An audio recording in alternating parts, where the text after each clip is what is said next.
Hi, Nonima Tigela. Welcome to my YouTube channel. So today, I want us to talk about the homework that Judge Rata, the homework or assignment that Judge Rata gave to the defense team and Baloy when he was adjourning yesterday.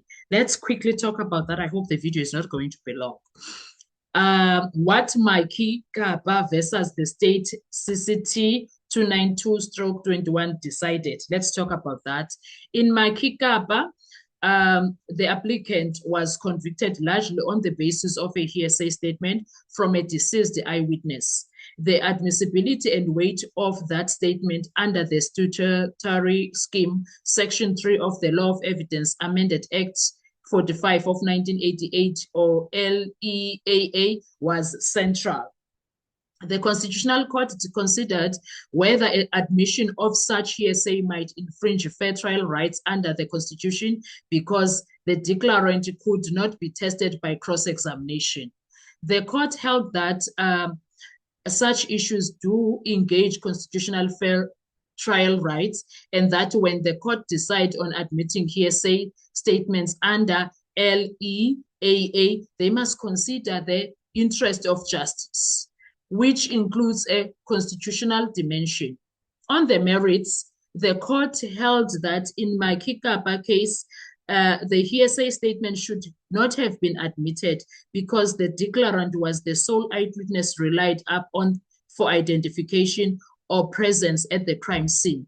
And identification evidence by hearsay, especially without independent corroboration, is particularly unreliable. The court emphasized that in such circumstances, independent objective corroboration is required. The hearsay alone cannot carry the weight needed to convict. In short, where the state relies solely or heavily on a hearsay statement for identification or presence at a crime scene, the court must be very cautious. If there's no independent corroboration, admitting that hearsay may violate fair trial rights. Why does this matter for Gwabini's statement and the homework or assignment that was given by Judge Murata Mokhatleng to the defense and Baloyi yesterday? From what I saw, apparently in the case involving Gwabini's situation, the Senzo trial, the judge, Rata Mokhatleng, adjourned, leaving the defense and prosecution with a homework after the arguments.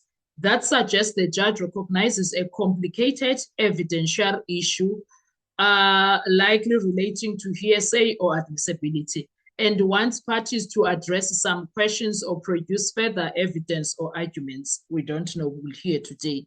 Because of Kapa, the court must scrutinize any hearsay statements like from Gwabini in terms of fairness, reliability, and whether there is independent corroboration.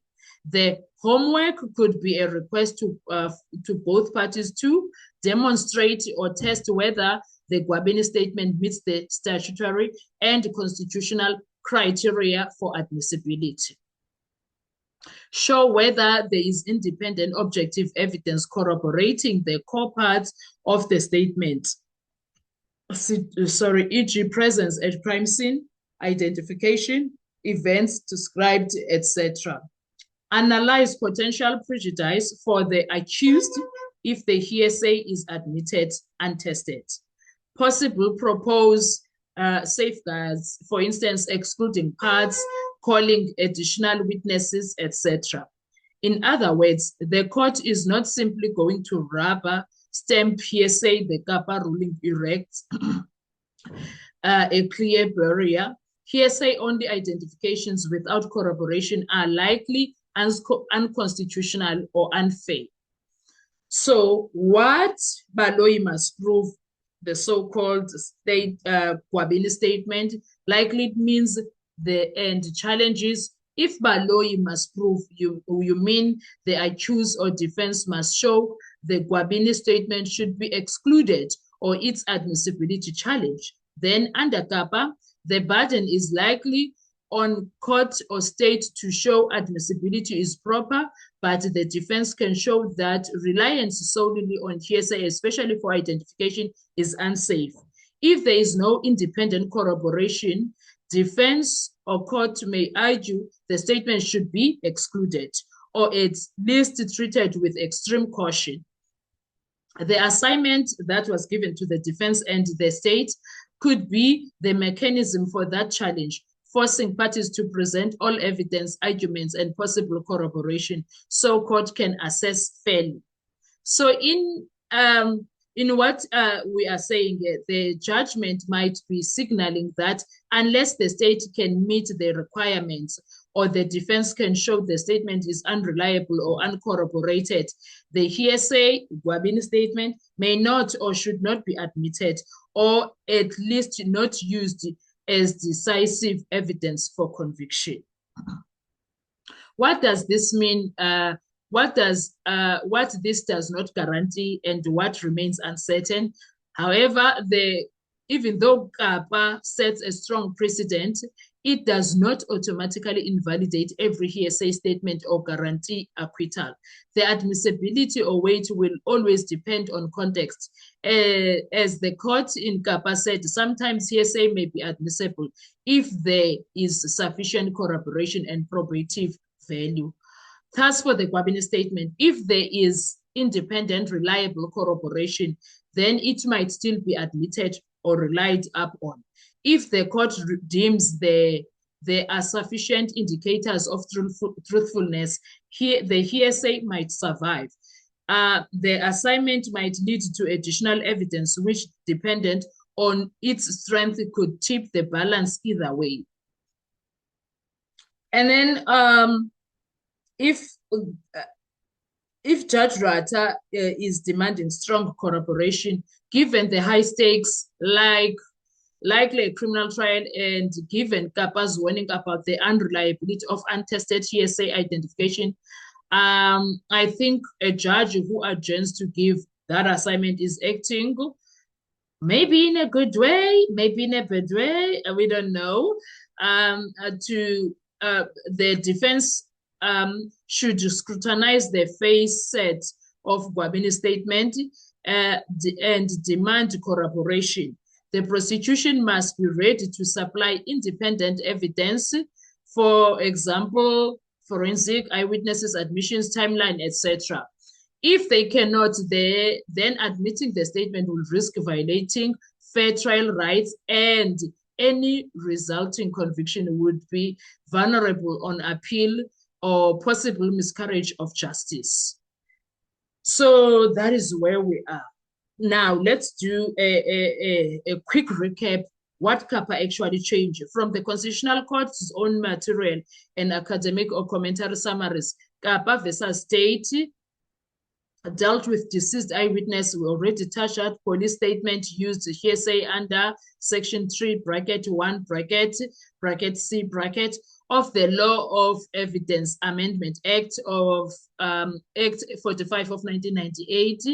The core constitution issue: can you safely convict where the key identification evidence is hearsay that the accused can't test in cross-examination? The court laid down a structure, interest of justice analysis under Section 3, bracket 1, bracket C, bracket nature of the proceedings, purpose of the hearsay, probative value, reason the original maker isn't testifying, reliability, and how important that hearsay is in the overall case.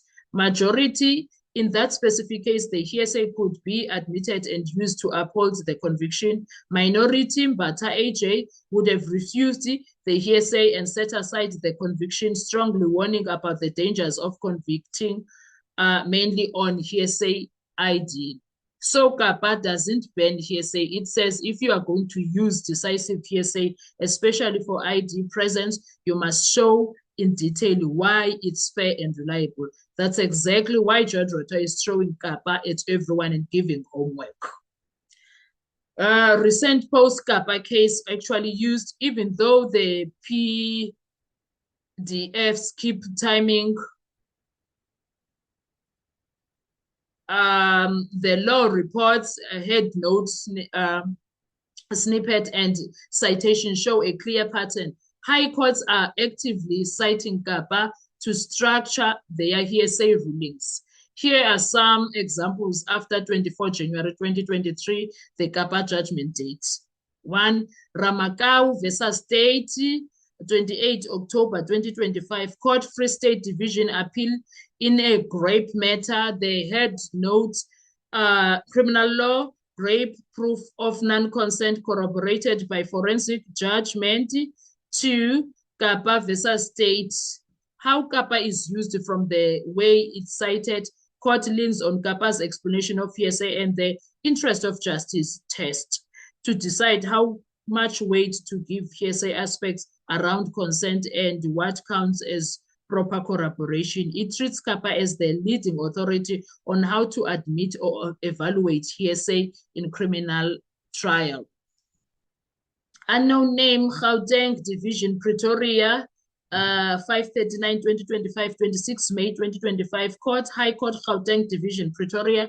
Judgment explicitly cites Kapa, paragraph 77 to 78. Those paragraphs in Kapa deal with definition of hearsay under section 3. We already know this, the constitutional overlay that admitting hearsay has to squared with fair trial rights. This shows the High Court is using Kapa as the framework whenever hearsay is put forward, not just leaving it as a passing reference.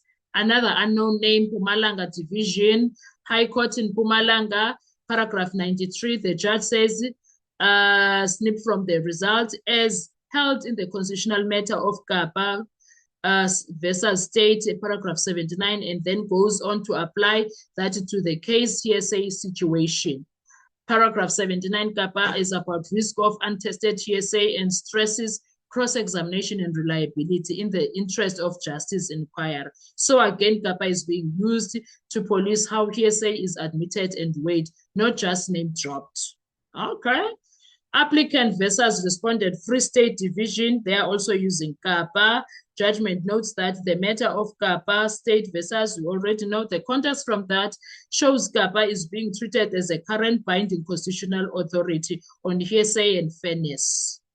2025 Gauteng or other decisions relying on Kapa. There's another 2025 Gauteng matter where the High Court again cites Kapa, paragraph 79, weighing hearsay evidence. Academic commentary in journals like the South African Journal of Criminal Justice and case notes also treat Kapa as a landmark for hearsay, constantly cited in discussions of fair trial rights and section 3.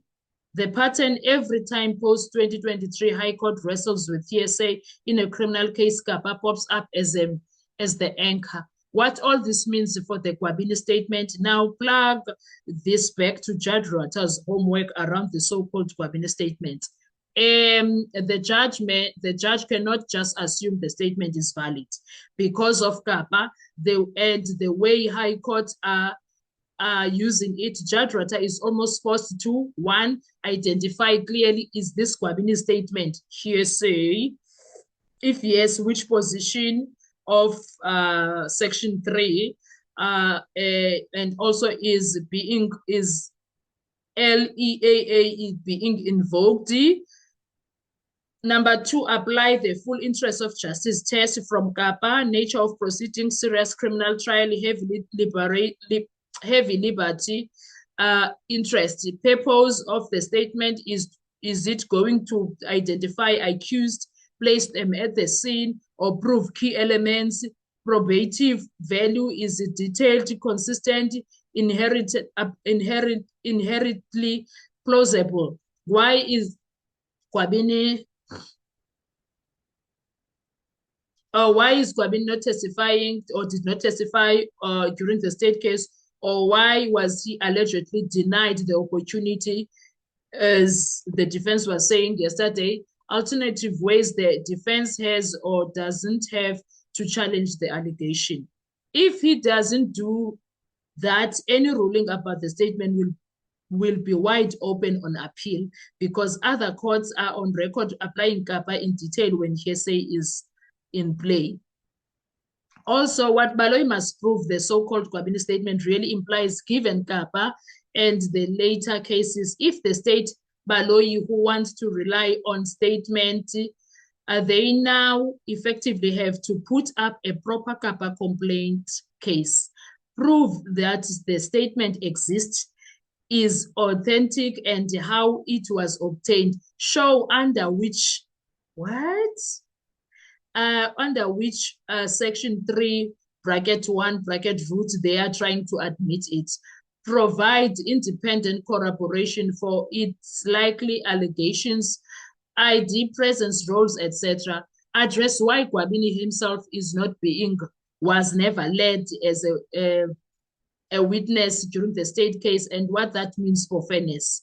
The defense, on the other hand, can use Kapa and post-Kapa cases to argue if the statement is decisive and untested, interests of justice do not favor admission.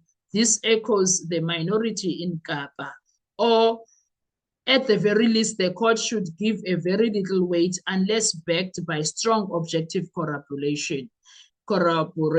In simple terms, the homework Judge Ratta was telling Baloyi and the defense, you don't just say Gwabini said so, you must prove the statement exists, reliability and fairness under Kapa.